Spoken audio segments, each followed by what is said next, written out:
So Sewell to lead us in the prayer.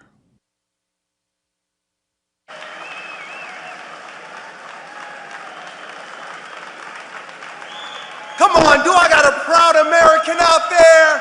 Come on, put your hands together and give your great God great glory. How many know that in 100 days we are going to see Michigan give Jesus all the glory, all the honor, and all the praise? Come on, if you believe that, put your hands together and give him some glory.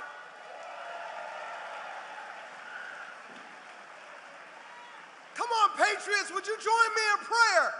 Father, in the name of Jesus, thank you for loving Michigan. You have laid your hand on this state, and we pray that you will show yourself strong and mighty.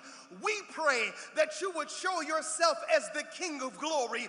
We pray that you would show yourself as the one that loves Michigan with an everlasting love. And we say to you today, Jesus, we are proud to be Americans, for at least we know that we're free. We're so thankful for the men who have died for us. So we will stand up and fight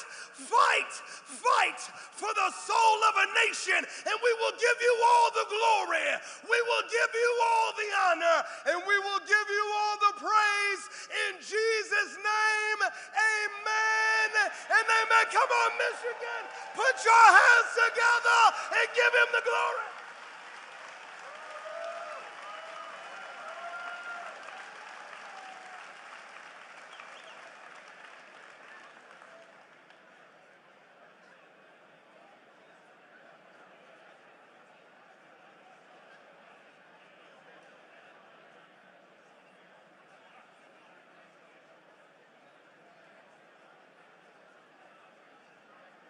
Please welcome Jim Runstad to lead us in the Pledge of Allegiance.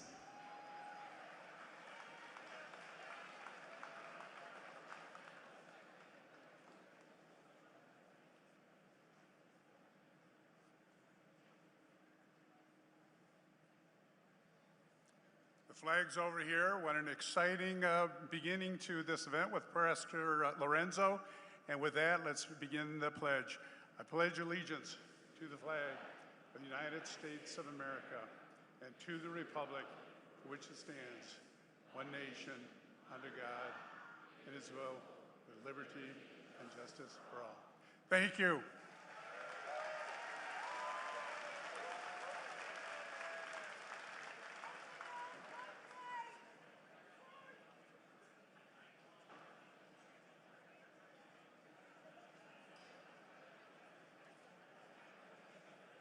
Please welcome Ian Shetron for the national anthem.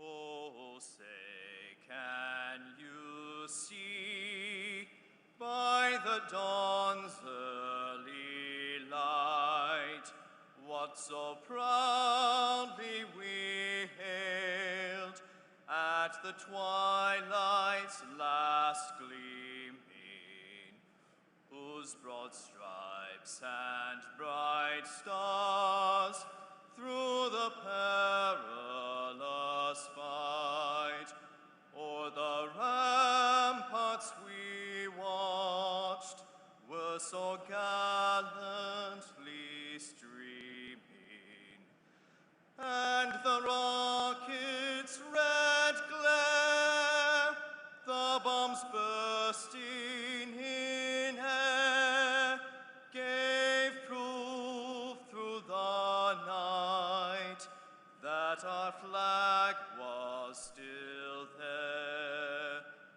Oh, say does that star-spangled banner yet wave o'er the land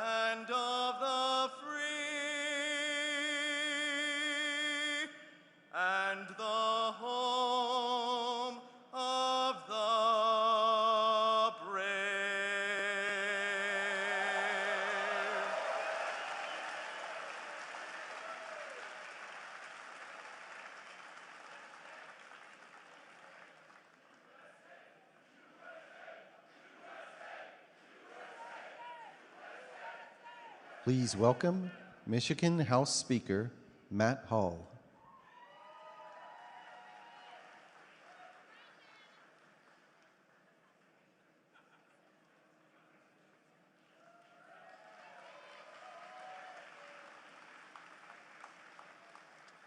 All right, thanks everybody.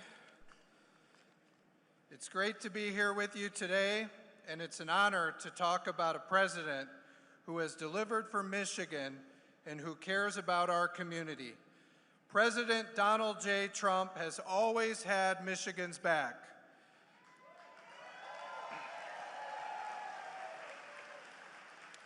Last year, I had the opportunity to go to the Oval Office and work with President Trump.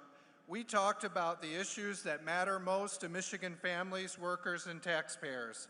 And let me tell you something. When President Trump says he's going to get something done, he gets it done. We talked about Selfridge Air National Guard Base. President Trump promised to protect Selfridge, and he delivered. And that means that 5,000 jobs are protected and $850 million of economic impact to Michigan, and that fighter mission is going to keep that base open for another 30 to 40 years. We talked about the Asian carp that's threatening to invade the Great Lakes, the invasive fish that puts our $7 billion commercial and sport fishing economy at risk, and President Trump listened. Now, because of President Trump, we're building the gate to stop the Asian carp, and Michigan is taking control of the project, not Illinois, which means Michigan will fix our Great Lakes.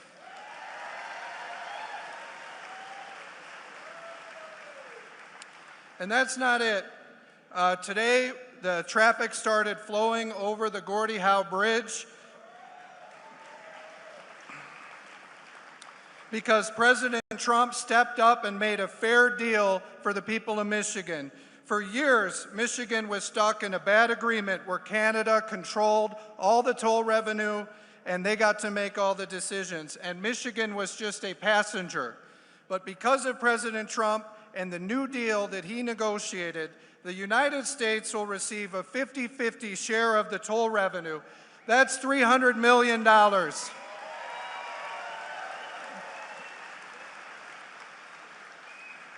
That's $300 million over the next 15 years to support Michigan and America's commerce.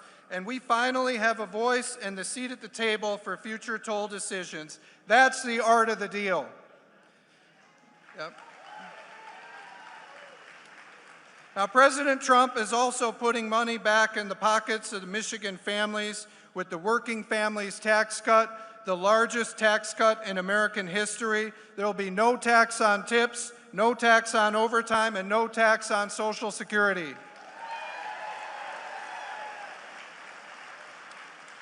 And here in Michigan, we've amplified those tax cuts with no tax on your state taxes on tips, overtime, Social Security. That's going to save hundreds of thousands of workers across Michigan $1,500 to $2,000 every year off their taxes, more money in your pockets. And the tariffs are working. They're working. You know, at the state of Michigan, we got a report back from our economists that said the tariffs are creating actually 5,000 more automotive jobs, and they're increasing the demand for domestic automotive cars.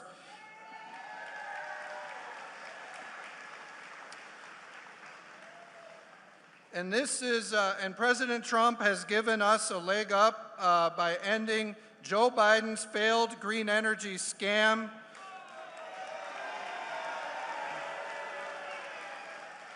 His ridiculous emission rules, all the subsidies for the EVs nobody was buying. He's making it easier for Americans to buy American-made cars here in Michigan. And we're seeing the results. General Motors, where we are today, announced recently they're bringing more manufacturing back to Michigan. They're going to be building Silverados and Sierras and the Escalades over at the Orion plant. And they've announced higher profits this year and again next year.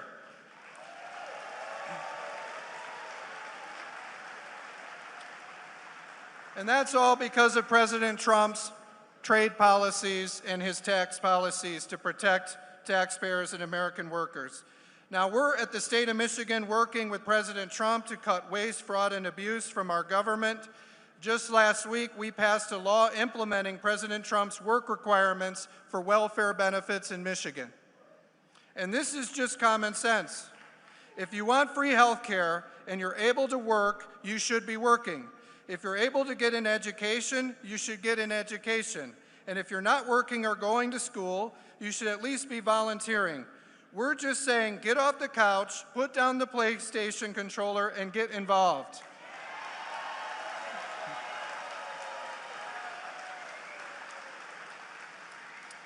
We want these important programs like Medicaid to be there for people who truly need them and still be there for our children and grandchildren. That's why in Michigan we've passed new laws requiring child care providers to accurately track attendance so we don't have any more fraud like what we saw in Minnesota. And we've launched a new audit of our state's autism services. We spend more dollars on these programs than other states, but for decades nobody has ever looked into where the money is going, and that ends now.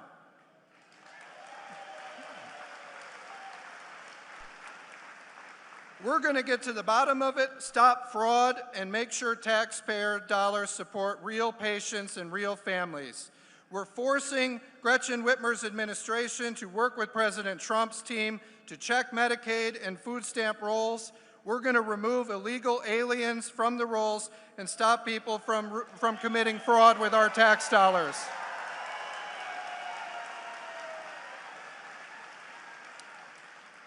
And that's what President Trump is doing. He's fighting for Michigan workers, Michigan taxpayers, our military, our families, our Great Lakes, and the future of our state. Michigan needed a president who would stand up and fight. Joe Biden did not do it, but President Trump answered the call. This is what real leadership looks like. This is what putting America first looks like, and this is what putting Michigan first looks like. We're very grateful to have President Trump here with us today. Thank you. Yep.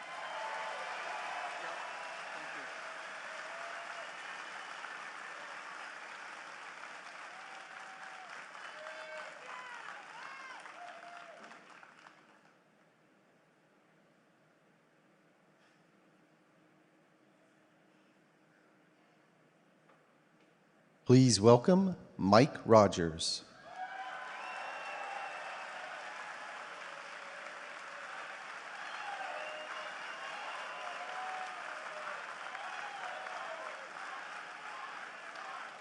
All right.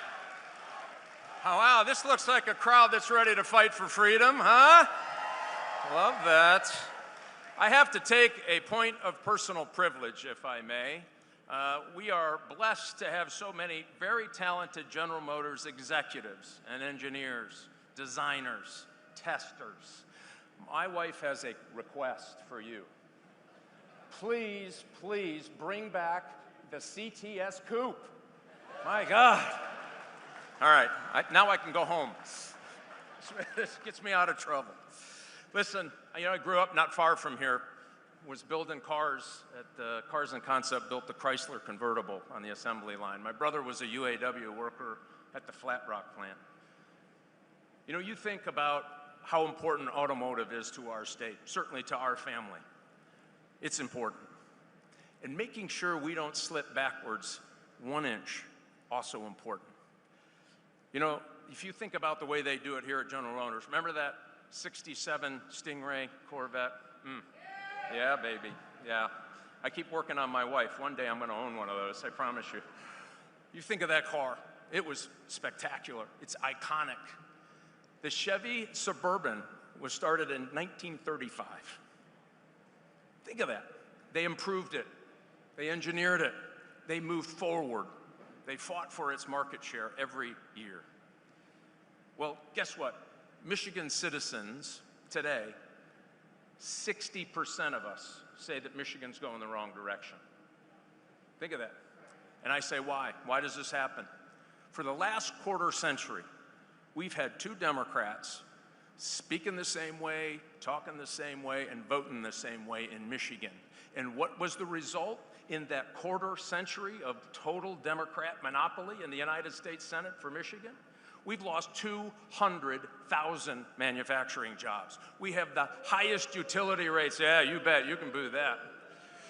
We have the highest utility rates in the Midwest, about 17% higher than the national average.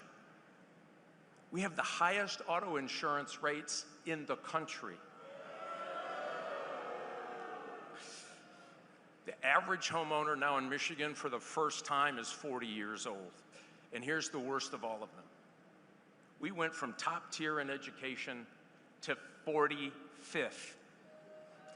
Oh, yeah. Over half of our fourth graders can't read in the fourth grade. If you can't read in the fourth grade by the fourth grade, think of this, you have a 70% chance of going to prison or being on welfare. Over half of our fourth graders can't read in the fourth grade. Man, do we need a change in Michigan. And I'll tell you this, the president is doing his part. You look around the country, they're scoring some big wins in manufacturing. General Motors is doing its part here for us. Thanks, GM, for being part of the reshoring movement right here in Michigan. Unbelievable. But I tell you what, we got to send President Trump some help. Well, come on, people, aren't you excited about that? I think we should send the first Republican in a quarter century back to help this president help our manufacturing right here in the great state of Michigan.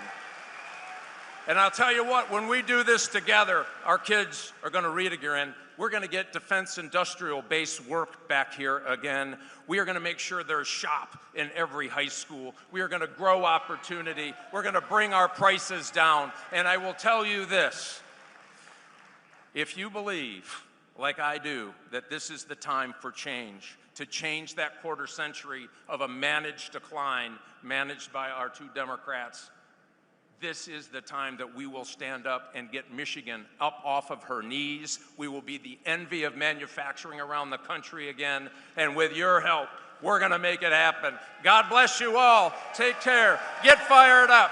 God bless.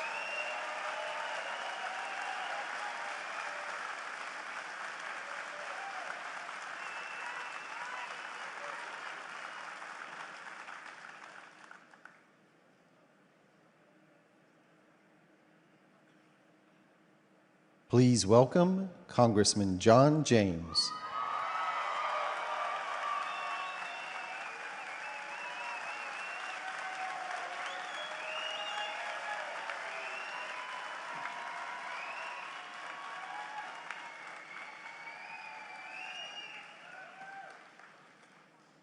First of all, I want to say thank you to President Donald Trump for his complete and total endorsement of my campaign to be Michigan's next governor. President Trump is the best president in my lifetime. He's a friend, and I'm honored to welcome him back to Michigan. 8 years ago, I warned about the coming onslaught of Marxism in this country. I was ridiculed. People said I was fear-mongering. Well, welcome to 2026. Socialism is no longer on our doorstep. It's inside the house. The Democrat Party you used to know is gone. In its place is a movement of radical extremists, the slickest of whom campaign as moderates and then govern like Marxists as soon as they're elected. Michigan now has a choice in this election: freedom or socialism, common sense or crazy, what works versus what doesn't. Here's the bottom line. The people taking control of today's Democrat Party hate their own president, and they don't like America. They believe America is an evil and racist nation founded on bad principles by bad people. They are wrong, and they are dangerous. But there's another way, the right way. We stand for the national anthem. We recite the Pledge of Allegiance. We affirm the Declaration of Independence, the Constitution, and the Bill of Rights.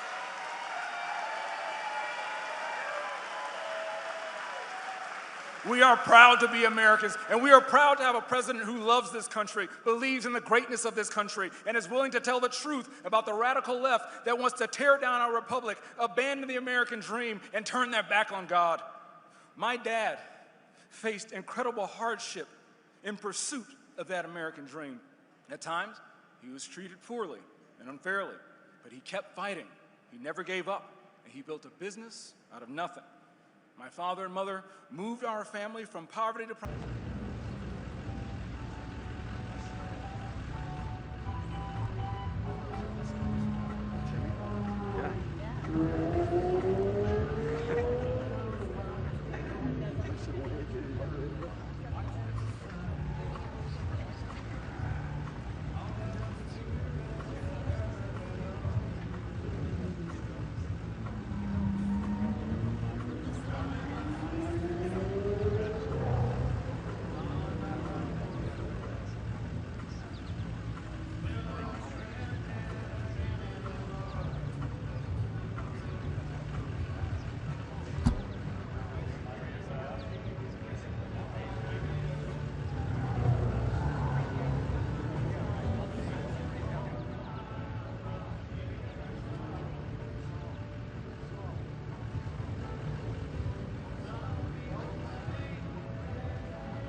Good afternoon, everyone. Are we ready for some racing? We can do better than that. My name is Carson White, and on behalf of General Motors, welcome to the Vehicle Dynamics Test Area at the Milford Proving Ground. You're sitting on 67 acres of pristine asphalt, nearly 59 football fields of pure automotive playground where horsepower meets opportunity, and every inch was built to test the limits. We're honored to welcome the President, Donald J. Trump, along with his distinguished guests, to the most iconic test facility in the automotive world, the Proving Ground that set the standard for vehicle testing. Today, it's all American horsepower, American innovation, and a little friendly competition.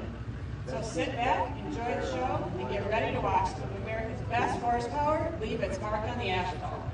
Let's fire up these engines, tighten those belts, and get ready to witness speed, power, and precision at their finest. Ladies and gentlemen, let's put this legendary Proving Ground to work and go racing.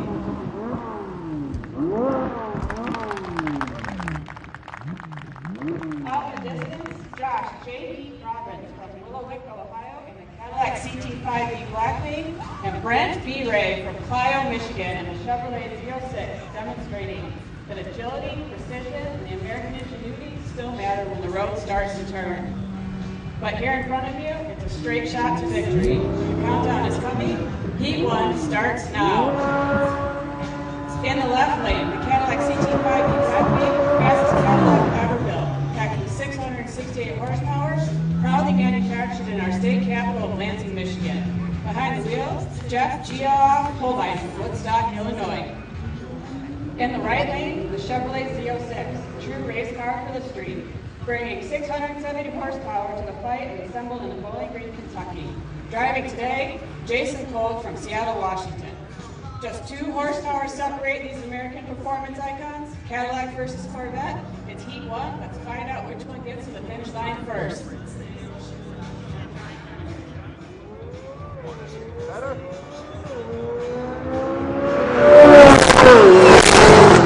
the Z06 takes it. Heat 2 is rolling to the line. In the left lane, the Cadillac Escalade B, hear the roar of luxury. 682 horsepower, racked with uncompromising comfort and unmistakable Cadillac style. Built Arlington, Texas, behind the wheel, Ben Hogan from Grangeville, New York. In the right lane, the Hummer EV, the original EV super truck. unleashing a staggering 1,160 horsepower, representing the Motor City, built Detroit, Michigan, driven by light curvy Corvettes. I go up, Flint, there's Michigan. minivans here. It's B-Series muscle versus electric Mike, two American giants, one finish line. E2 starts now. Let's go racing. They're minivans.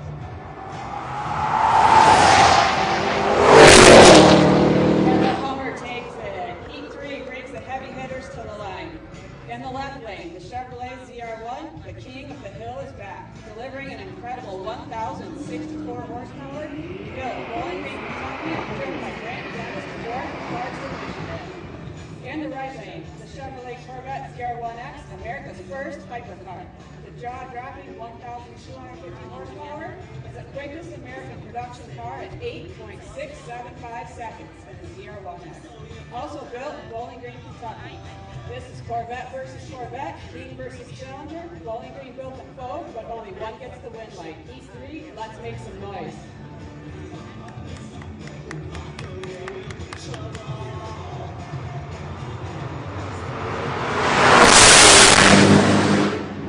ZR1X.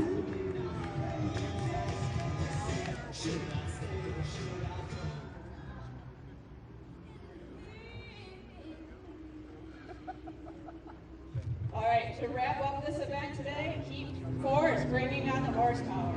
In the left lane, the Corvette ZR1X. In the right lane, the Hummer EV. This one is about big numbers, a hypercar versus super truck, combining more than 2,400 horsepower on the starting line, each one packing nearly the same horsepower as a legendary P-51 Mustang fighter aircraft. Electric torque versus high-octane horsepower, silence first thunder. Heat 5, strap it in and let's send it.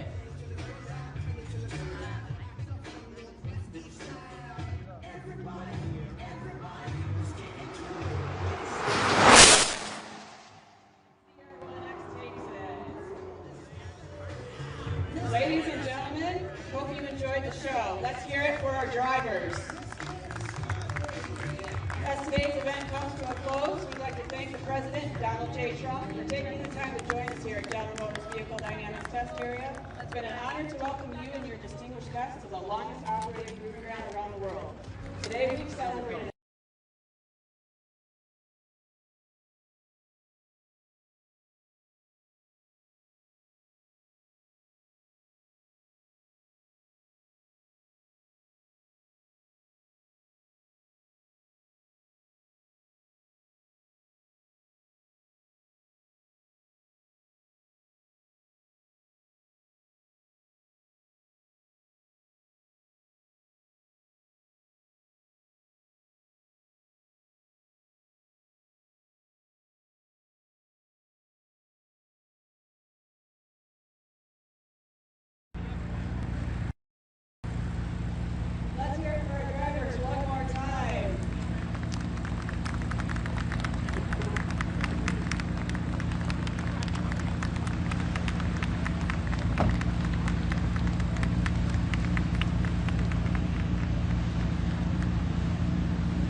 Thanks everybody, and that concludes the event today. No showing. Yeah.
Obviously, the package and the distance will be different, but the elements and the design elements.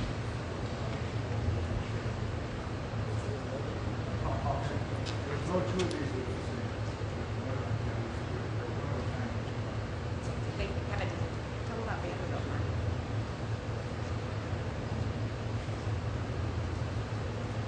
We have a special place.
There's probably some time in your history that. Yes.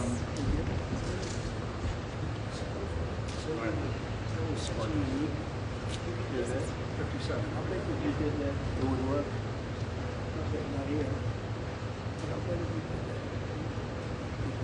that? How many were made? We only built 450 homes. So very, very rare. Hand built. Stainless steel roof. So this is No, this is actually 1957 car.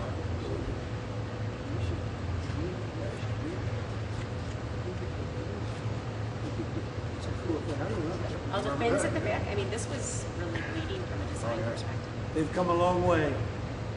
It's amazing what tariffs will do for General Motors and what the election has done. They're doing great. General Motors is doing fantastically, the best year they've ever had. And I won't get into it, but there's a reason. We've been very good to General Motors. And the rest of the world doesn't love me, but that's okay. It's called America First. Right? It's been amazing. Mr. President. It's fantastic. You know Margot? She's been with me. Does anybody know Margot? Like, how well do you know Margot? She's been with me from day one out of Oklahoma. Right?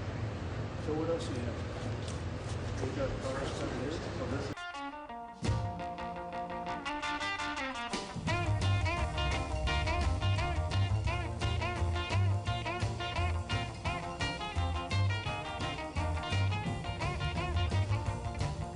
Deep down in Louisiana, close to New Orleans, way back up in the woods among the evergreens, there stood a log cabin made of earth and wood, where lived a country boy named Johnny B. Good, who never ever learned to read or write so well, but he could play a guitar just like a ringing a bell. Go, go, go, Johnny, go, go, go, Johnny, go, go, go, Johnny, go, go, go, Johnny, go, go. Johnny be good. He used to carry his guitar in a gunny sack. Go sit beneath the tree. Please welcome Chair and Chief Executive Officer of General Motors, Mary Barra.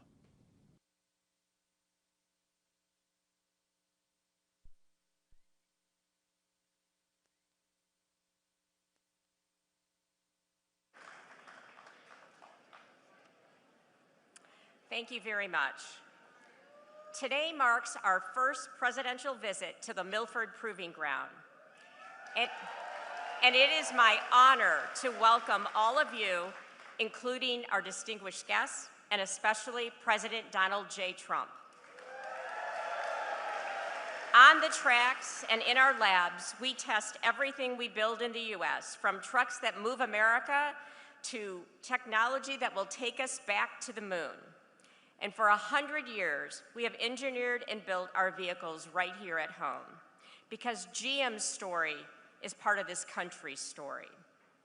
This month, we celebrate America's 250th anniversary, and I want to recognize the people who built this country, like the talented and dedicated team members with us today. We employ more people than any other automaker in the U.S., and we will spend more than $16 billion this year on manufacturing and research and development. This reflects our continued strong commitment to the United States. So thank you all for being here today.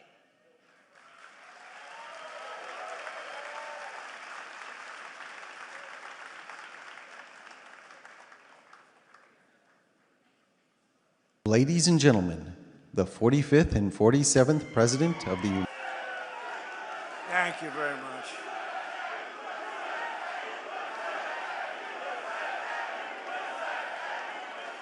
Well, thank you very much. It's an honor to be back. I love this place. I won this place. It's beautiful. This beautiful state we won by a lot. Great to be back in Michigan, and hello to the men and women of General Motors.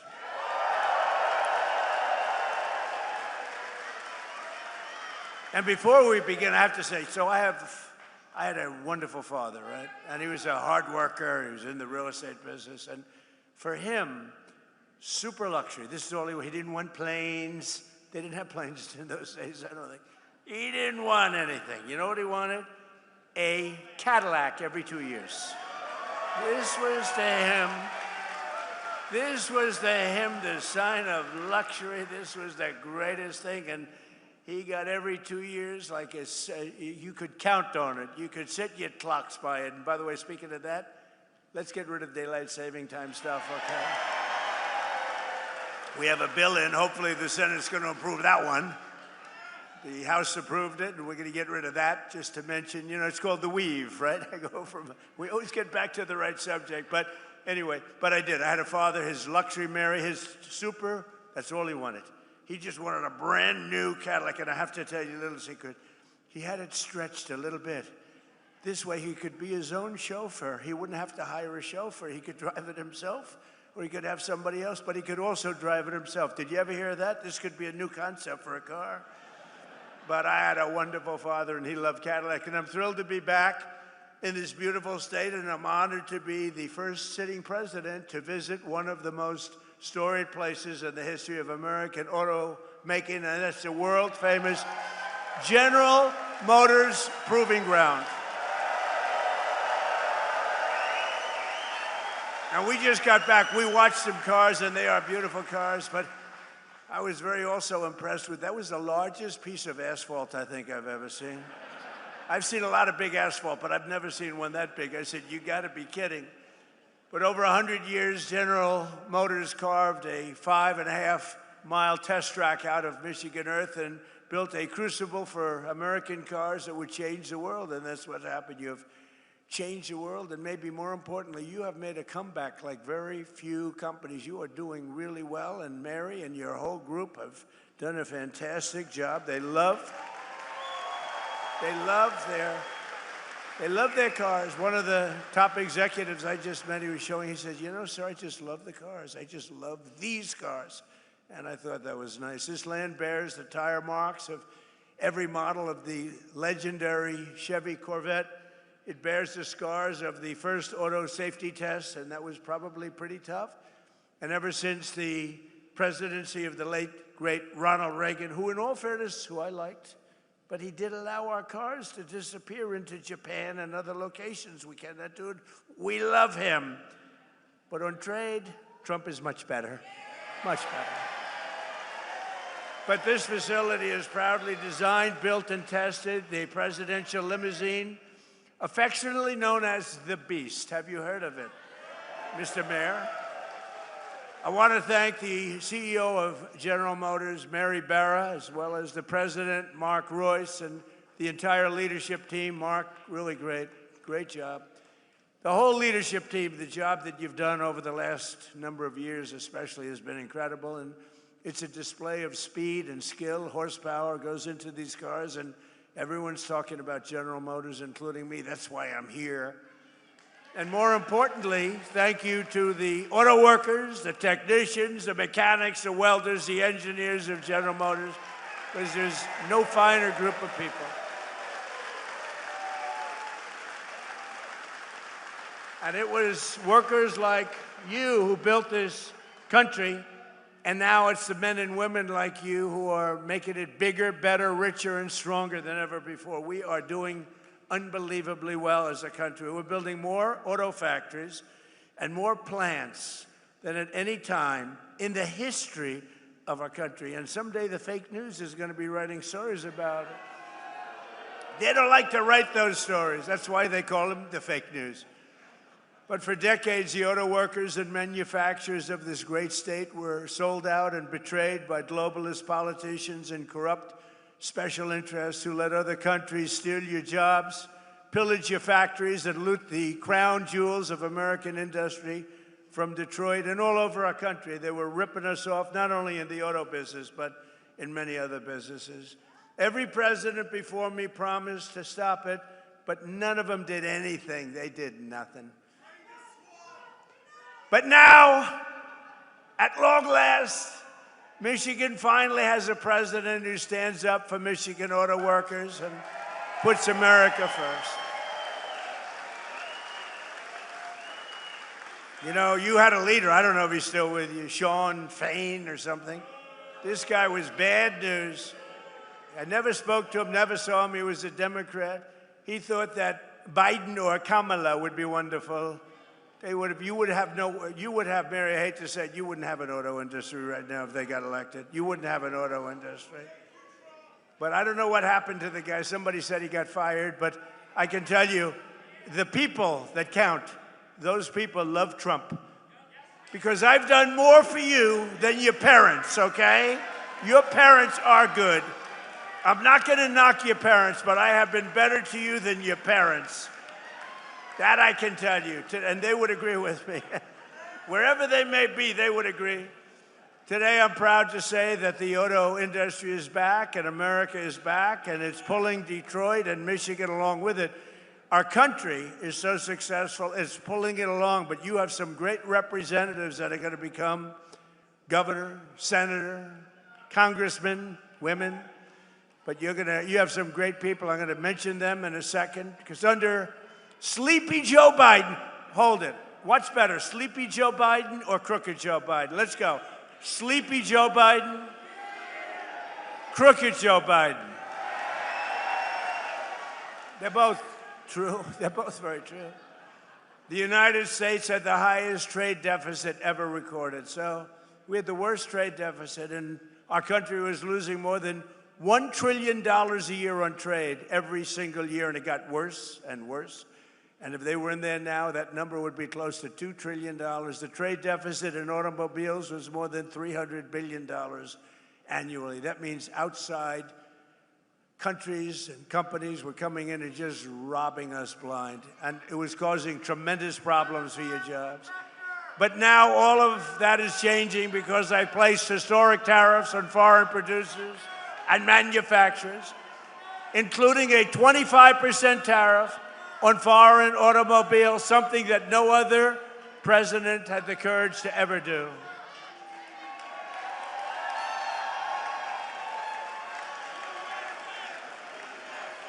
He's a communist. He's a communist.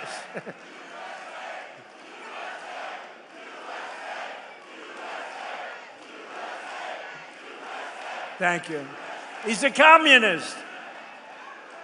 We're running against communists. Now, this is great.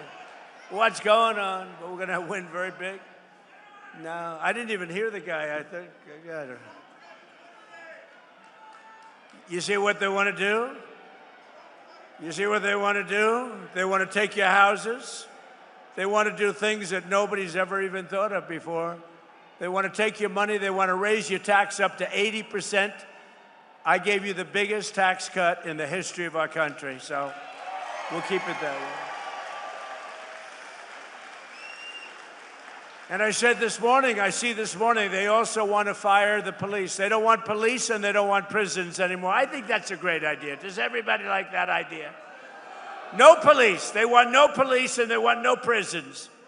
Where are these people coming from? But I also put a 25% tariff on all foreign trucks. So I called Mary about a year ago and I said, I hear that foreign trucks are killing us. She said, that's true. I said, congratulations. I'm going to put a 25% tariff on the foreign trucks. And you are doing a phenomenal business now with trucks. So they were killing us in trucks, and now we're killing them. My policy is simple. If you make your truck or your car in a foreign country, you have to pay for the privilege of sending it into our market and making a lot of money. But if you build in a factory in Michigan or someplace in our country, and make your automobiles or trucks right here in America, you pay zero taxes, zero tariff. You pay zero tariff. There are no tariffs.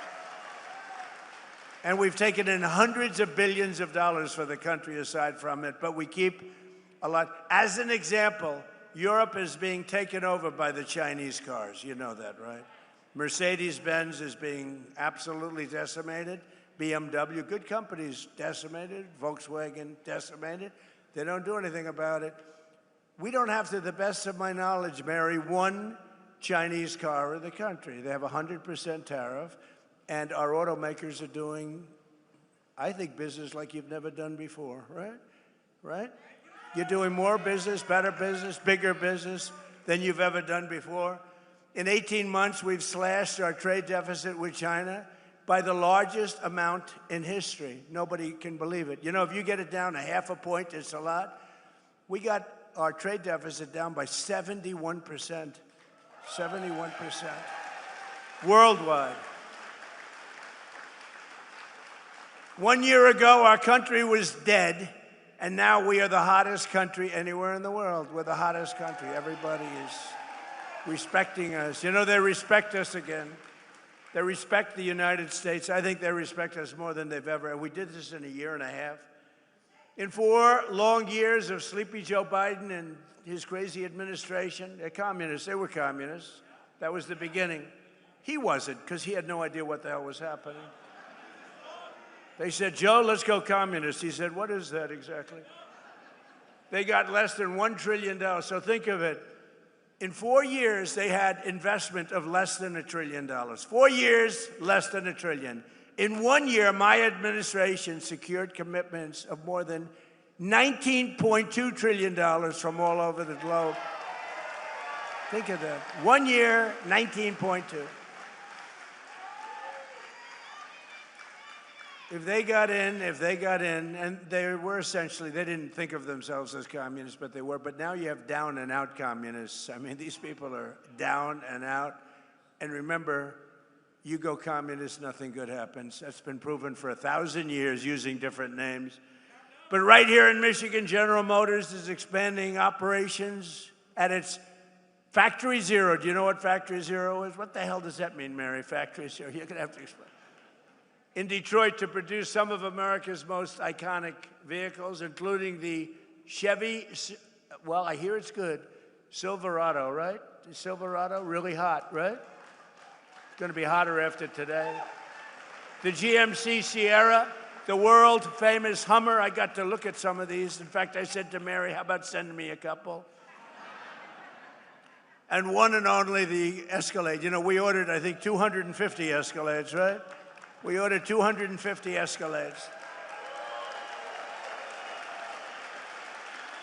That's so we look sharp in those cavalcades, you know?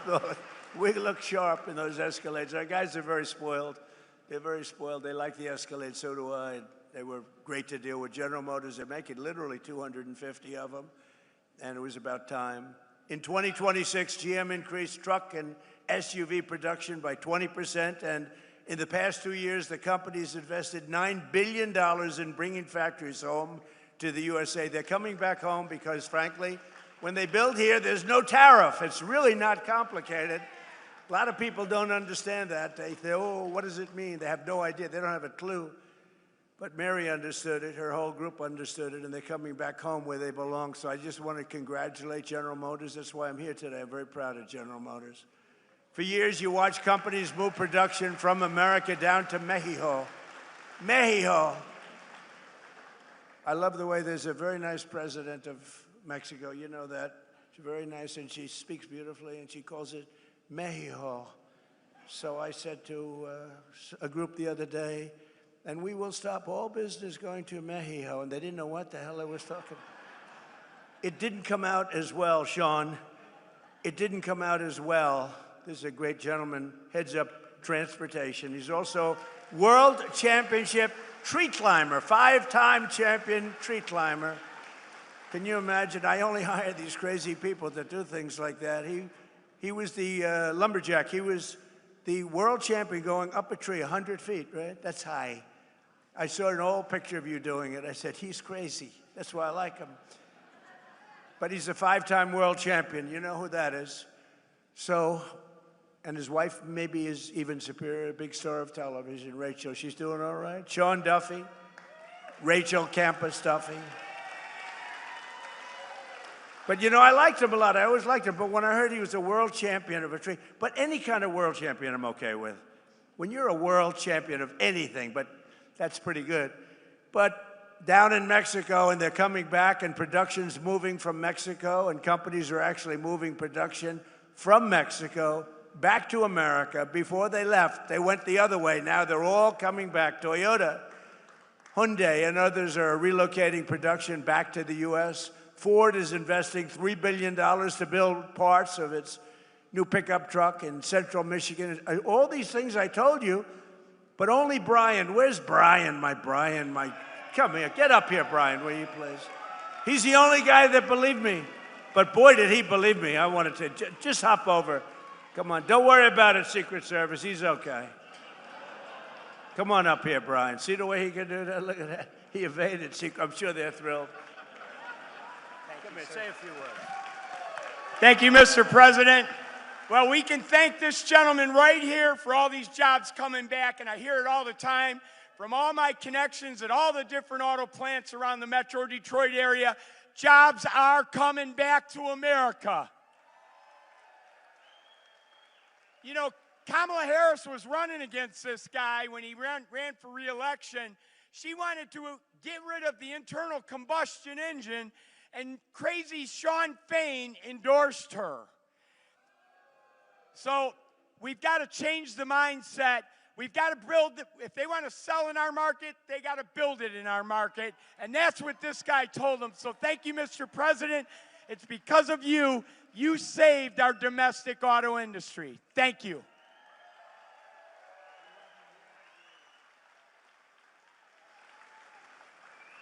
Look at the arms of that guy. I don't know. He's been, he's been with me from day one. The first time he said years ago. And I think I produced, Brian, would you say I produced even more than I said, right? Yes, sir. Even more. Yep, exceeded expectations. True. We like that. Thank you, Brian. He's a great guy, and he's got a group of followers that are unbelievable. Where are they? Oh, yeah, there they are.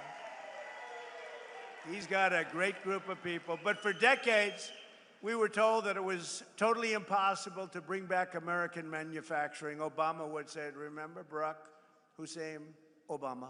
Obama. He was so bad for the auto industry, I don't know, Honestly, I don't know how you vote for Democrats because they are so bad for the industry. But it turned out that all you really needed to get him back was a new president, somebody that understood business, understood what it was all about. I've been complaining about it for many years. On day one, I ended Biden's insane electric vehicle mandate that would have crushed the U.S. auto industry forever, would have never come back. Remember that? Everybody was supposed to have an electric car within, 15 minutes. And I don't want to say this in front of Mary because she'll change your mind, but it takes far fewer people to build an electric car. That doesn't mean they work better, but it takes, and if you want an electric car, they make electric cars too. But if you want to buy a combustion, if you want to buy anything you want, they make. We don't want to do that stuff, but right now we've been right on that bet. I said, no, it's not going to happen that way. I terminated Biden's disastrous cafe fuel standards. You know what that is? That was a short road to bankruptcy for every single car company in this country, and a total disaster that would have killed the internal combustion engine. They wanted it dead within 5 years. As long as I'm president, that will never happen, but it's going in the opposite direction. Remember, we have a 1,000-year supply of gasoline. China doesn't. China doesn't. We have 1,000 years. We have more gasoline. We have more oil. Now, when you add Venezuela to it, we really have more oil. One day. And Venezuela's been great. They've been doing a great job. We're working with them. Take millions and millions of barrels of oil. But they're doing well, and we're doing well. One day.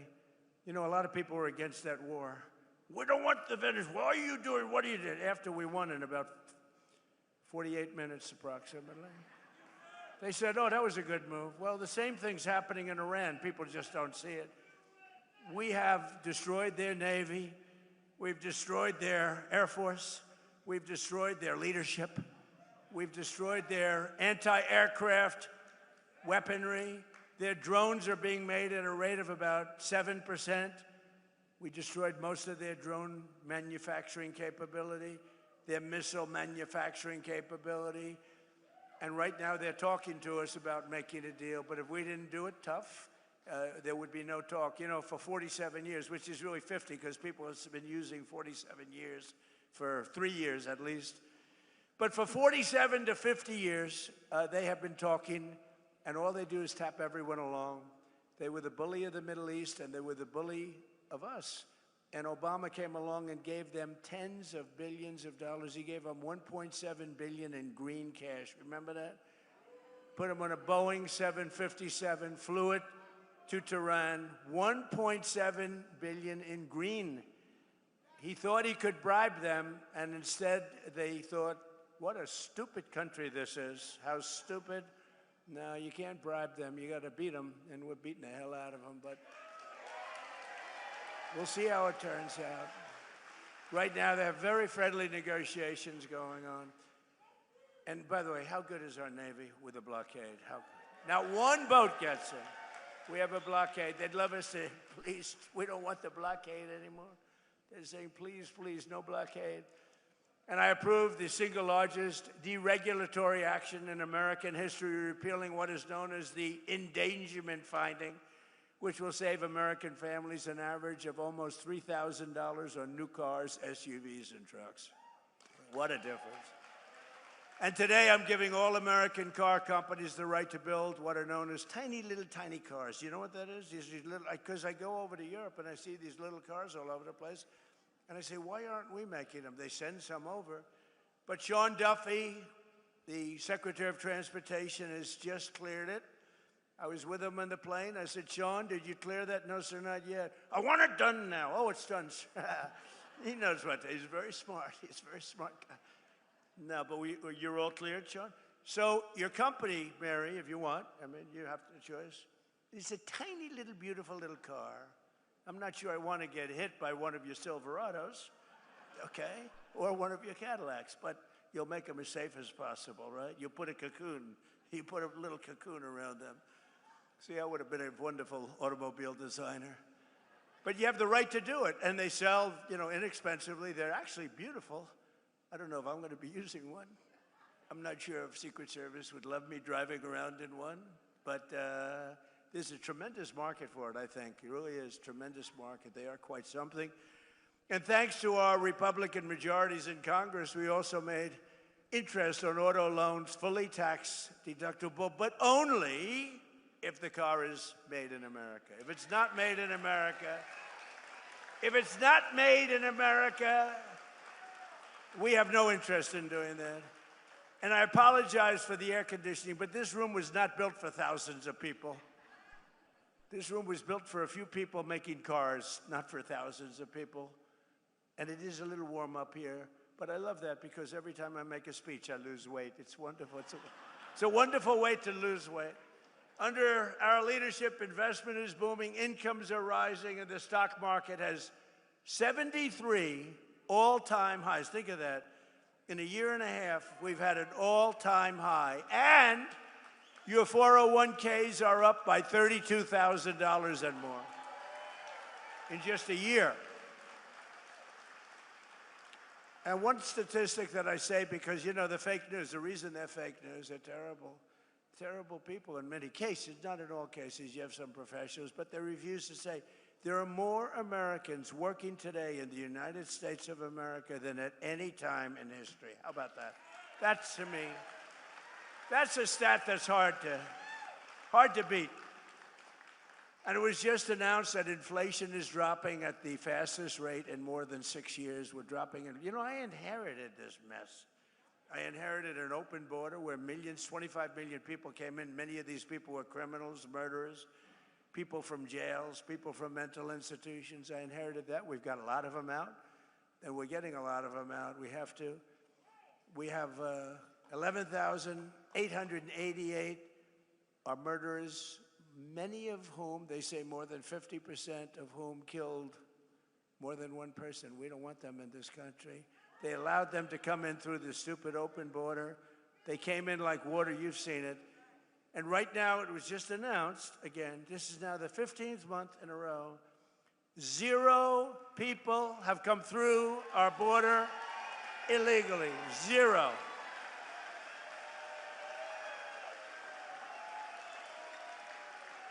But it all started, I won the election. We won in a landslide, by the way, and won this state so big. This is always a hard state. I don't know why it's hard to win, but it seems to be for Republicans, but it probably won't be anymore. We have great candidates. But it's really amazing. They always try and blame me for high prices. I have my first news conference. I win. I have a news conference like a day later. And I say, any questions? Why are prices so high? You have to understand, I just got there. They say eggs. I remember eggs. Eggs were like 4 or 5 times higher than they were a few years ago. You couldn't get eggs. They wanted me to use plastic eggs for the Easter egg hunt because they were unable to get eggs. And I said, we'll take care of it. We got it taken care of quickly. Now eggs are much lower than they were when we first started. And that's true with everything else. And you'll see how true it's going to be after we get rid of the nuclear threat of Iran, which will be very quickly. But I had nothing to do with it. They have this term. So here I am. I'm one day in office, and the fake news goes, affordability. Affordability. I said, what's affordability? What's that all about? Prices are too high. I said, we're here for less than 24 hours. But we've brought down prices. Last week, it was announced that inflation's gone down faster than at any time in the last 6 years. When the fuel comes down, which it did for a little while, then they didn't behave, and I had to go back, and now they're behaving again. It's like playing a banjo. But every day we're fighting to put more money in your pockets, and that's what we're doing, and we're doing it better than anyone. At the same time, we're making this country safe, because we're not going to let lunatics have a nuclear weapon. You want to see disruption? You want to see some disruption? But with the help of our Republican majorities in Congress, I proudly signed the largest tax cuts in American history for the second time. Because in my first term, we had the greatest economy in the history of our country. We got hit with COVID at the end, but we did a great job in that. Operation Warp Speed and the whole thing. We did a great job. Didn't get credit, but that's okay. But we had the greatest economy in the history of the country, and we're blowing it away this time. We're blowing it away. You're going to see the results very soon. I'm a little bit upset because in 2.5 years, you may have a different president. May. And that president will be saying how great the economy is doing. Look at all the jobs that he produced. We have more factories being built than at any time in our country's history. They're all going to be opening now and soon. And I got some guy or woman who is going to take credit for that. Will you please remember that I did it, okay? I did it. I did it. I'll be sitting home. I'll be reading the papers, I'll be watching television, and I'll be having some guy like last time, a real idiot, stand up, say, we are doing record business, we are making more automobiles. But by the way, don't worry about it, Mary. They'll screw it up. It won't take them long to screw it up. But we're not going to let that happen. Our great, big, beautiful bill gave us no tax on tips, no tax on overtime, and no tax on Social Security for our great seniors, right? That's our big deal. And the overtime you're working, and I don't know much, but I know you're making a lot of cars, more than you've ever made before. I assume, are they getting a little overtime, Mary? She doesn't want to say it. She is. I know you are. No tax on that overtime. Think of the no tax on tips. In Nevada, I went, and a young lady came over, a beautiful waitress. She was a waitress and very beautiful, but I'm not allowed to say that politically. Because if you call somebody beautiful, that's usually the end of your political career. But she happened to be beautiful. And I say, what's going on? Oh, sir, I'm getting killed with tips. Sir, there should be no tax on tips. I say, what? I'm sitting down with a group of people, very boring group. We're all bored. At my hotel in Las Vegas, and she comes up and she says, sir, there should be no tax on tips. I say it one more time. And I went outside, and I spoke to the fake news. They follow me all over the world looking for me to make one little mistake. If I make one little mistake, if I mispronounce a word, which doesn't happen often, if I fell, oh, they're waiting. They would love to. Because I knock. You can't fall every single time you come up on a day. It's like Biden did. Oh, if I slipped even a little bit, it would be headlines all over the world. So I'm very careful, very judicious as I walk down the airline, way the hell up in the sky. Go nice and slowly. We don't want to give them, but it's true. It's like what they do. I mean, it's so unfair. But they know how well we're doing, and now they're starting to report it because they have no choice. Because every record that's being broken, all these records that are coming out, not only in your business, we're leading in AI. We're beating China in AI. Nobody expected that. We're building more plants than anybody in the world. And frankly, the businesses are all moving. You know, many of these businesses, they left here and they went to foreign countries. They went to Germany. They went to Mexico and Canada. They went to Japan. They went to South Korea, car businesses, a lot of businesses. And now they're coming back home where they belong. And according to a report released just last week, the great big beautiful bill saved more than 170,000 Michigan jobs. You saw that. Think of that. If you took 170,000 people off of your tax-paying payrolls, think of how many people that is, filling a big stadium up 3 times. But remember, every single Democrat, it's a new word that I use, Democrat, just exchange the E for the U. It works out quite nicely, thank you. But they're Democrats. They want open borders. They want men playing in women's sports. They want transgender mutilization of your children. They want the transgender mutilization of your children for everyone, so I call them Democrats. And the Democrats don't want to have voter ID.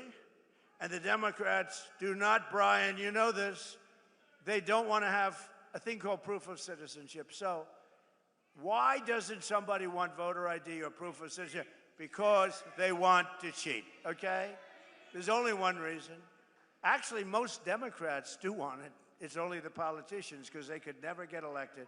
If that ever gets approved, they will never get elected again. But every single Democrat in Congress voted against our massive tax cuts for working families. All of the things, no tax on tips, no tax on overtime, no tax on Social Security, all of these things they voted against. They just voted against. They voted against voter ID.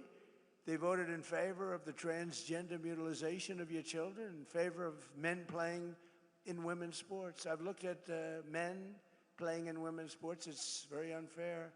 I had one of the top NFL football players standing next to a wonderful female athlete, and they were playing a game of football. If you can believe this whole thing, this game did not work out very well.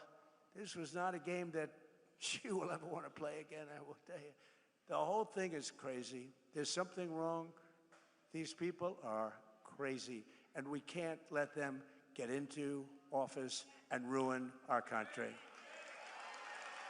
We can't do it. And the congressional Democrats voting for tax hikes, they're voting for open borders.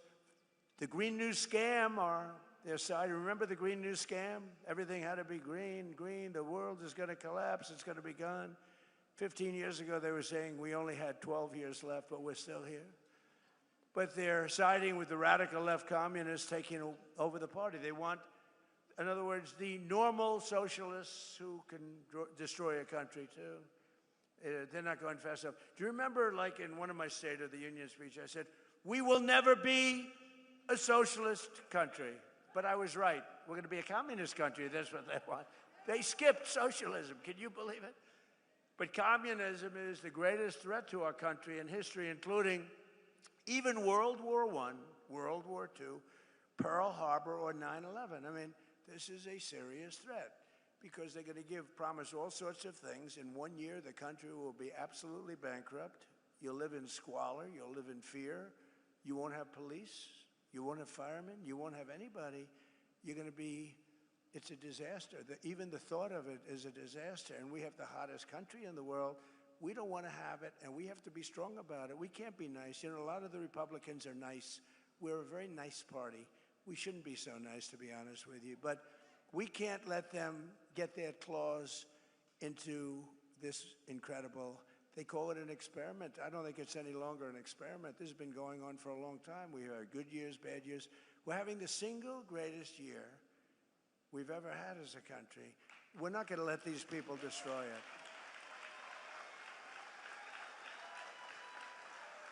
And you know the other thing, I'm just thinking now, you know, I do a lot of these speeches and I end up reading about 20%. Isn't it nice to know that you have somebody that doesn't have to read a speech? And it's even better to know that you have somebody that can read a speech if he wants to. The other guy couldn't even read a speech. But I'm just thinking about it. This is maybe going to make news because I've never said it. I'm just thinking about now, when they take something over, it's always dirty. The sidewalks are dirty. The people are, I hate to say this, not clean, okay? The curbs are loaded with you-know-what. The smell is terrible. I mean, I see it happening to cities. Blue cities are all blue. They're all blue. We don't have problems with the Republican-run cities, I mean, for the most part. But they're dirty. I said to somebody about a certain city, I don't want to say the name of it, but it's run by the radical left. I said, how is it doing? Because I love it. And they said, it's filthy dirty. It's so dirty, they've never seen it like that. It's so filthy dirty. And I just thought of it. Nobody ever says that. You know, I'm sort of a clean freak. I like clean. Do you ever see Washington, D.C.? Do you see what happened? Washington, D.C., it was filthy. Graffiti all over the place. We fixed up 72 monuments and fountains, and we've done an unbelievable, we took the graffiti off the beautiful marble columns. We have new grass going down. But you know what we did the best? We stopped crime in Washington. It's down 88%, and we moved out over 5,000 career animals. We moved them out, and it's really considered a very safe city. All the restaurants were closing up. Nobody wanted to operate a restaurant. We have a great restaurant here. Where are you from, Michigan? Where's my restaurateur? He was one of the great. Where's Mark? Mark, you're right. How'd you get such a good seat?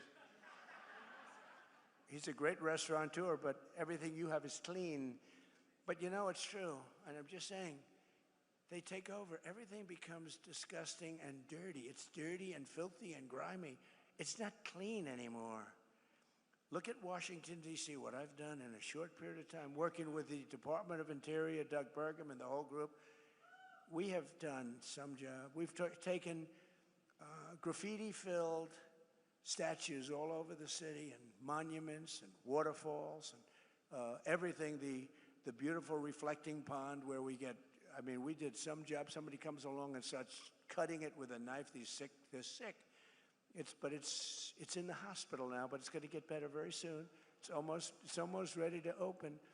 We could have kept it that way for a while, but I didn't want to do that. I want to have it fixed perfectly. But these people are very terrible. But think how beautiful Washington, D.C. is. But the most important thing is we have very little crime. And there's a statistic that's incredible. 2% of the people create 91% of the crime because you can handle 2% of the people. We get them out. We get them out. And our military, our National Guard has been unbelievable. And they work with the D.C. police. But they've been unbelievable. So I just want to thank them. But Washington, D.C. is now, again, and it's going to get only better. It's going to get all new grass. The parks are getting all new grass. I have a man who's a fantastic man, one of the biggest grass growers. I know everybody. I know grass growers, but he's actually a very rich guy. He wants to fix up the parks, all brand new grass. We're going to do our job. He donated the grass for the White House. We're building a heliport, and we're building a drone port, and we're building a great ballroom and a military facility as part of it, and it's incredible. And people cannot believe how it looks. Washington, D.C., think of it, is now a really safe city, and it's so beautiful again, and people are proud of it. It's our capital. They have to be proud of it. It was a crime-ridden mess.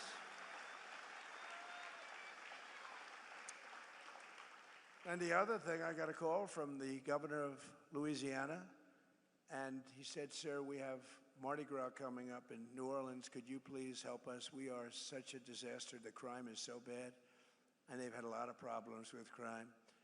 And I sent our team in there and called me back. He said, you know, crime is down almost 80%. Think of that, almost 80%. This was 8 months ago. And they had the safest Mardi Gras they've ever had. And in Memphis, Tennessee, the governor called, and the mayor called, the Democrat mayor called, that they need help. And Memphis was very, very dangerous. Companies were leaving, too much danger. It was really dangerous. You couldn't walk down the street. And now crime there is down 77%, and it's getting better all the time. And if they do that in New York, Chicago, Los Angeles, we would take care of it so quickly. But we have to get called. I want them to call us. I don't want to say, I don't want to, they're running it. I want them to call us, and we will get rid of the crime so quickly your head will spin. But we're pleased to be joined today by some of the incredible patriots fighting for our Michigan workers, including representatives, a friend of mine, she's unbelievable, Lisa McLean. Stand up, Lisa. Great. She's great. She is great. And she's tough, too, I want to tell you. I'm not going to say she comes in a small body, but she comes with she comes with fire and brimstone, right, Lisa? And we love Lisa, respected by everybody. Tim Wahlberg. Tim, great. 18 years he's been doing it, and everybody respects you a lot. Thank you, Tim, very much. We appreciate it. Another congressman who's doing really, really good. He's going to have a tough race. You got to help him. Tom Barrett. He's here someplace. Where's Tom? Tom? Come on up, you three. You come up. Lisa, come on up. And John James, come up. You have to win, John James. You have to win. I also want to thank Secretary of Transportation Sean Duffy, Michigan House Speaker Matt Hall, Army National Guard Captain Mike Bouchard. Where's your father, Mike? Where's your father? Where's Mike? I just met your father. He's the best-looking police. Where's Mike? You want to come up? Come up here. Come here. Your father's so proud of you. He's standing and he had more medals than anybody I've ever seen. He's saying, my son is doing good, sir. I said, he is doing good. Navy veteran, Amir Hassan. He's a congressional candidate. But we got to get elected. He's good. Thank you, Amir. And Amir comes from a great General Motors family, a long line of General Motors and former congressman. So here's a man who's running for the Senate. I happen to think he won last time, okay? He's a great guy, and he's respected all over Washington. He's one of the best candidates we have anywhere. He's smart, he's tough, he's fair. His name is Mike Rogers, and he will be a great senator. Mike, come on up. Come on. I'll let a couple of them say a couple of words. I'll be right back. Is that okay? Come on up here, Mike. Say a couple of words. Well, thank you, Mr. President. Thanks for gracing your presence here at the General Motors facility and bringing jobs back. Yeah, you bet. Imagine if, Mr. President, you have a senator that cares about much about manufacturing, especially in Michigan, than you do. That's a change we absolutely need. And when I get back there, Mr. President, I promise you this. I will work with you to protect our families, protect our freedoms, protect our factories, protect our finances. And when I get back there, Mr. President, if you haven't gotten it done, we're going to pass the SAVE Act. Save America. God bless you.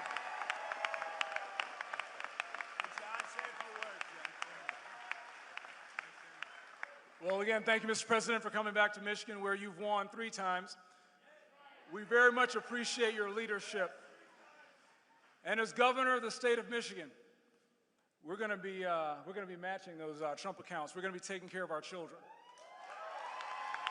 We're going to be matching those. You know, we have a president who keeps his promises.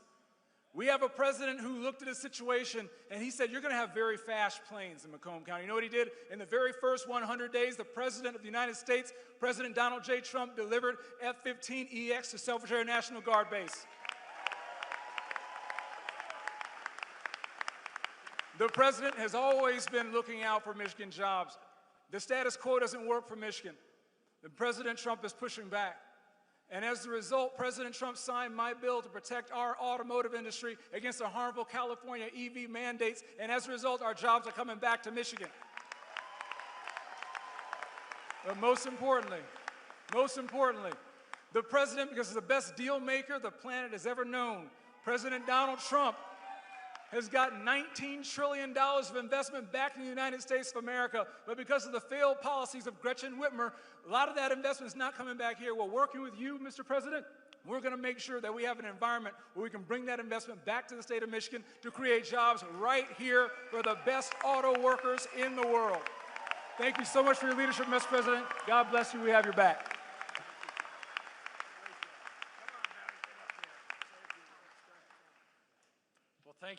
Thank you, Mr. President. Thank you for coming back to Michigan, and thank you for putting our men and women who build things first and foremost in the American economy. Thank you for being here today with the men and women that I have the privilege of representing in Congress to tell them and show them just how important Michigan is on the map. The hard work of the people here put America on wheels, puts our economy on overdrive, and provides livelihoods for families across our country, especially right here in Michigan. Manufacturing is our largest industry. Our president understands that. He's stepping up every single day to make sure that we bring more manufacturing jobs back to America, back here to Michigan, and I'm proud to stand with you today, sir, in recognition of that, and thank you so much for coming to Michigan again today.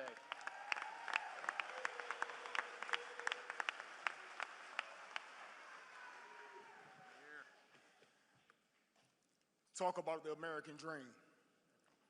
Born and raised in Flint, Michigan, the birthplace of General Motors.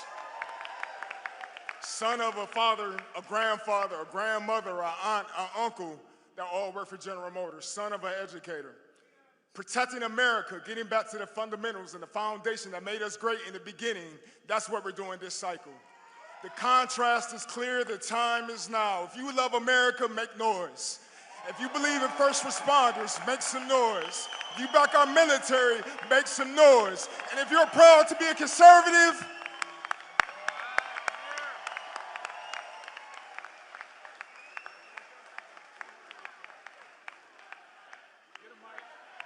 USA, let's go, baby. We are putting this country back on the map because we have a leader who stands up for us. Mr. President, thank you for coming to Michigan, but I also have to say thank you for defending our military and putting us in a position to succeed. This time last year, I was in Iraq. During the 12-day war, you put our military in a position to succeed because you gave the troops what we needed to survive. So my friends and I are home, sir, because you put us first. And you put Michigan first as well.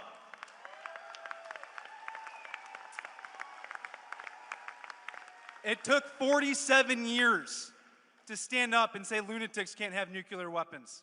It also took decades to reshore jobs. Reshoring jobs wasn't a thing that we talked about before President Trump came back.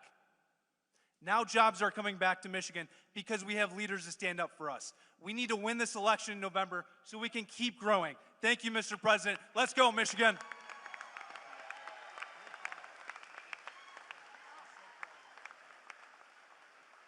I didn't bring my box, so I apologize. But take a moment and look around. Look at how many people are filling this manufacturing facility. And why is that?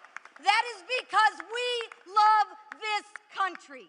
And I'm going to share with you, if you love this country, you have got to get out there and make some noise. You have got to get out there and vote. You have got to get out there and tell your friends, your neighbors, anybody who will listen, that this is an election between common sense and communist crazy. And the leader of our party, President Donald J. Trump, isn't resting on his laurels. Promises made, promises kept. He told you he was going to secure the border. What did he do? He secured the border. He told you he was going to make his tax cuts permanent. And what did he do? He made your tax cuts permanent. The last thing we need to do is make sure we pass that Save America Act. And we will do that because we will secure our elections to make sure that this country continues to live in a democracy, to continue to be a republic, because there is nobody that loves this country greater than the man standing behind me, and that's our president, Donald J. Trump.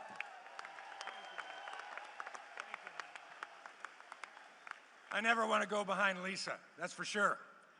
But as Dean of the Michigan delegation, you can see why I'm proud of this delegation and the ones that we're going to bring to this delegation, and even one we're going to bring to finally be an ally over on the other side of the House, that little body over in the Senate, a guy we can talk to who understands America, who supports this president, that is eminently supportable.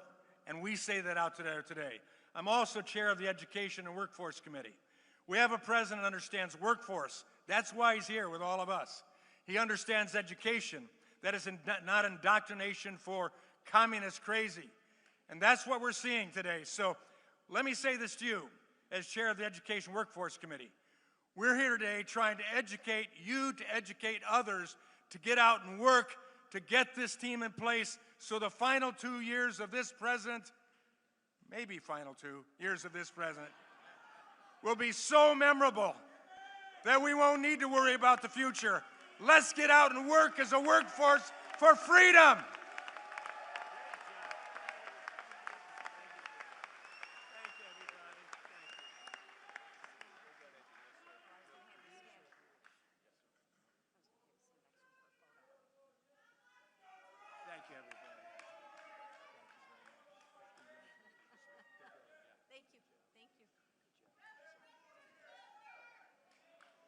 Thank you. Thank you very much. What a group.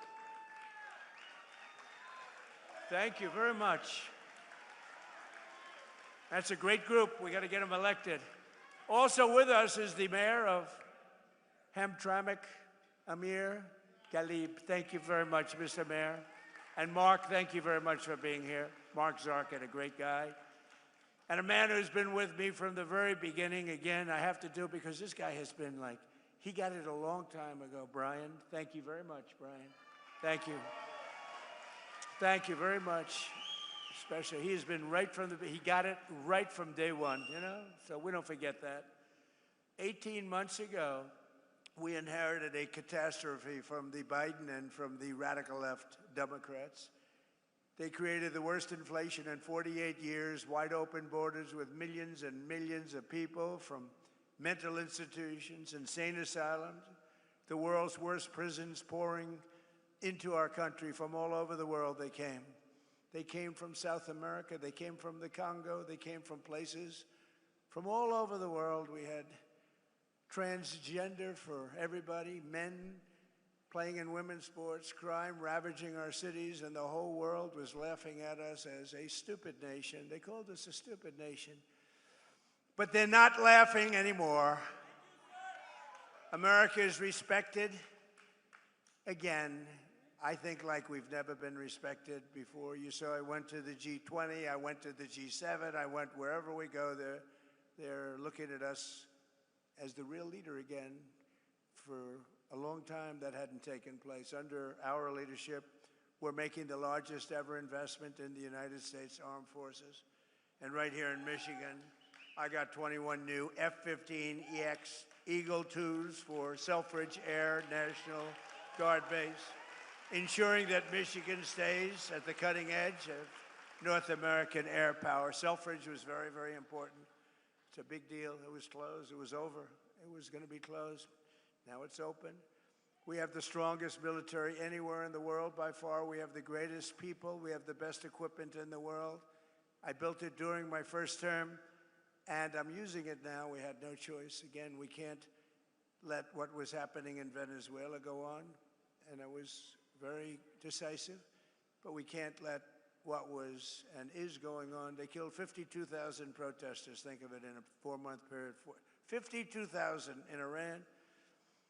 But we've already paid for the Venezuela operation, as I said, and likewise we're winning big time with the Islamic Republic of Iran, and we're ensuring that they never have a nuclear weapon. When somebody comes up and says, why are we doing this? Just say, because we cannot let them have a nuclear weapon. It's very simple. That's all you have to say. There's nothing else you have to say. If you understood the power of the nuclear weapons, you'd understand exactly what I was saying. When I took office, we inherited the worst border in U.S. history, but we quickly turned it into the most secure border in the history of our country by far. And in the past 14 months, a number that's not even believable, but it is what it is. It's published every month. a historic record of 0 illegal aliens have been admitted into the United States. 0. And now, as you've been reading, crime is plummeting nationwide. Last year, we achieved the largest drop in the murder rate ever recorded to the lowest level in 125 years, 1900. That's before my father. Bring up my father. That's before my father was born. 125 years, lowest murder rate. And that's despite the fact that we have people in this country that shouldn't be here. That's despite that. But a lot of them are being brought out very rapidly. Under my most favored nation policy on drug prices, we're delivering the largest prescription drug price cuts in the history of our country by far, with differences of 400, 500, and even 600%. Nobody can believe it. We were the highest priced for decades, the highest priced in the world for drugs, prescription drugs, and now we're the lowest price in the world. So you think that was, I won't bore you with the way I did it, but no other president was able to do it. I'm not sure they even tried, but all of you have to go out and go to TrumpRx.gov, TrumpRx.gov, and you're going to find that you're going to buy whatever you're looking for at a tiny fraction of what you were paying. To stop the massive theft of taxpayer dollars, we ended Medicaid for illegal immigrants, and we launched the war on fraud, led by our great Vice President, J.D. Vance. It's having a tremendous, we're finding unbelievable levels of fraud. Minnesota, that governor is so crooked. Ilhan Omar with her brother, so crooked. But it's all under very serious investigation. We're finding billions of dollars, billions. In just 18 months, we've turned this country completely around, and it's still, we're going to do still better, but we have a turn. We're hot. Jobs are up. Inflation is down. Our border is secure. Factories are opening at record levels. Investment is booming. Michigan is thriving. America is winning like never before. And again, Iran will never have a nuclear weapon.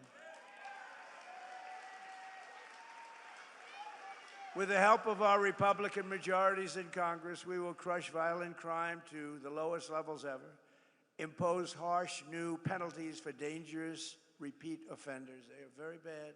Crack down on Marxist prosecutors, and we will end no cash bail, which really got the crime started more than any other single event. No cash bail. You kill somebody and you walk out. We will pass the Great Health Care Plan. That's what it's called, the Great Health Care Plan, to stop all payments to big insurance companies and give the money directly to you, the people, so that they can buy their own health care, which will be much less expensive and be a much better health care. Very simple. And the Democrats are fighting us on that one, too. They're fighting us as hard as you can fight because, you know what? They happen to be owned by the insurance companies. The insurance companies receive billions and billions of dollars a year. They own the Democrats. And the Democrats, they don't want to debate it. They just want to fight it. And we want to give the money directly to the people, and you go out and you buy your own health care. You'll get great health care and have lots of money left over. And we will continue to remove dangerous criminals, drug dealers, human traffickers, and child predators from our country. And we will always stand with the heroes of ICE and Border Patrol. They are heroes. The abuse they're taking. If you saw some of the people they have to deal with, if you saw the toughness and the craziness and the, boy, oh boy, the roughest people really in the world, they were led into our country by Biden and the group. By probably, I don't even know if he knew. I don't even know that he knew people were coming in. I don't think they told him.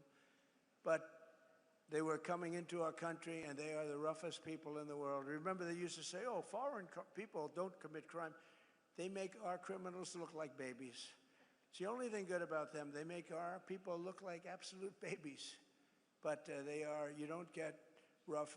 Tren de Aragua, the roughest in the world. They cut off people's fingers so they don't make a phone call. You're going to make a phone call? I'd like to call the police. Boom, their fingers are gone. These are the roughest and worst people in the world. They're out of here. We've got them largely out of here. We can never let that happen again. Could never let it happen. Single most difficult thing that I've had to work with. And finally, we will pass the Save America Act through the Senate, hopefully the Senate. Call your senators and put pressure on them. We won't get one Democrat senator to get you voter ID with photo. Need a photo, be nice. So okay, good. You know, they want to, if they did ID, which they don't want to do, they don't want a photo. Why don't they want to? You know, at the Democrat National Convention, they had an identification card that was bigger than most of the people's chests. It was hung on a chain with a picture and every fact about this person you can imagine. But for voting, our most sacred thing, you don't need, they say, voter ID. So we want voter photo ID. And we want all voters showing proof of a thing called citizenship. Isn't that nice? You read recently in New Jersey where tremendous numbers of people were found out that they were on the voter rolls totally illegally, and that's all over the country. That's nothing compared to what's going on in California and Minnesota and so many other states. And hopefully there will be no mail-in ballots. Mail-in ballots are inherently corrupt, except for illness, disability, military deployment, or travel. If you're in the military, you're far away, absolutely. If you have to go someplace, absolutely. But mail-in ballots have proven to be a disaster. We're the only country in the world that in this form does them. There's no other country in the world because they're crooked. They pass through too many hands. When you go to a voter booth, even me, I went to vote. Sir, may I please see your identification? Sir, I'm so embarrassed. I know you're Trump. Please, do you have some identification? I don't want to lose my job. I whipped out, I was lucky, I had some kind of a card on me, and I didn't even know, but I gave it, thank you, sir. So I'm so embarrassed. She kept apologizing. I said, don't apologize. You're doing your job. That's what you're supposed to be doing. It was so beautiful. And we will enshrine in permanent law, where we had a big Supreme Court victory the other day, but not complete, no men in women's sports, and no transgender surgery, and the mutilization of your children. They mutilize your children. So, ladies and gentlemen of Michigan, the golden age of America is upon us. We're in the golden age. This is an age like no other. And the men and women of the American auto industry and General Motors are leading the way. And I'm so proud of it because, as Brian and others in the room know, I fought for this for years. I was here 25 years ago. I got Man of the Year. Oh, by the way, the press questioned that, and then they found out it was true, actually. And I made a speech, and all I talked about was, why are you letting them steal your auto industry? I said, your auto industry is being stolen. It's going to Germany and Mexico and Japan and South Korea and Canada. Why are you letting it happen? They stole over 50%. It's all coming back. Who would think it's all coming back? It's all coming back right now. More plants being built than at any time in the history of our country. With your help and patriots all across this magnificent land, we will make America powerful again. We will make America wealthy again. We will make America healthy again. We will make America strong again. We will make America proud again. We will make America safe again. And we will make America great again. Thank you, Michigan. Thank you very much. God bless you all. Thank